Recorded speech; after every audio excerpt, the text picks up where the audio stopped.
why is it that we don't seem to be able to adjust ourselves to the physical environment without destroying it?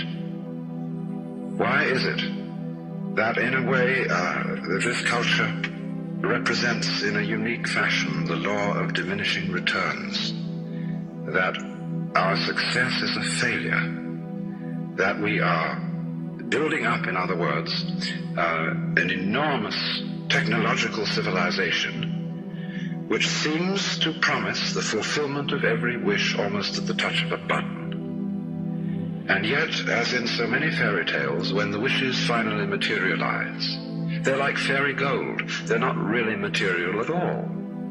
In other words, so many of our products, our cars, our homes, our clothing, our food, it looks as if it were really the instant creation of pure thought.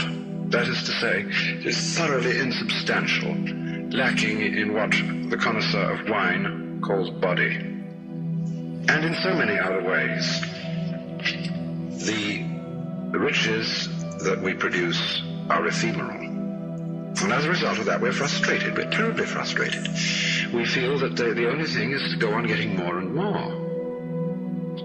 And as a result of that, the whole landscape begins to look like the nursery of a spoiled child who's got too many toys and is bored with them and throws them away as fast as he gets them, plays them for a few minutes. Also, we're dedicated to a tremendous war on the basic material dimensions of time and space. We want to obliterate their limitations. We want to get everything done as fast as possible. We want to convert the rhythms and the skills of work into cash, which indeed you can buy something with, but you can't eat it. And then rush home to get away from work and begin the real business of life, to enjoy ourselves. You know, for the vast majority of American families, what seems to be the real point of life, what you rush home to get to, is to watch an electronic reproduction of life. You can't touch it. It doesn't smell, and it has no taste. You might think that people getting home to the real point of life in a robust material culture would go home to a colossal banquet or an orgy of lovemaking or a riot of music and dancing. But nothing of the kind. It turns out to be this purely passive contemplation of a twittering screen.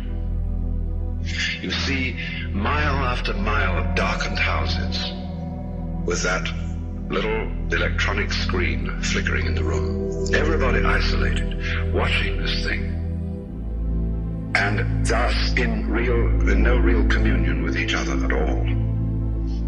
And this isolation of people into a private world of their own is really the creation of a mindless crowd. And so we don't get with each other, except for public expressions of getting rid of our hostility, like football or prize fighting. And even in the spectacles one sees on this television, it's perfectly proper to exhibit people slugging and slaying each other, but oh dear no, not people loving each other, except in a rather restrained way. One can only draw the conclusion that the assumption underlying this is that expressions of physical love are far more dangerous than expressions of physical hatred. And it seems to me that a culture that has that sort of assumption is basically crazy and devoted, unintentionally indeed, but nevertheless in fact devoted, not to survival, but to the actual destruction of life.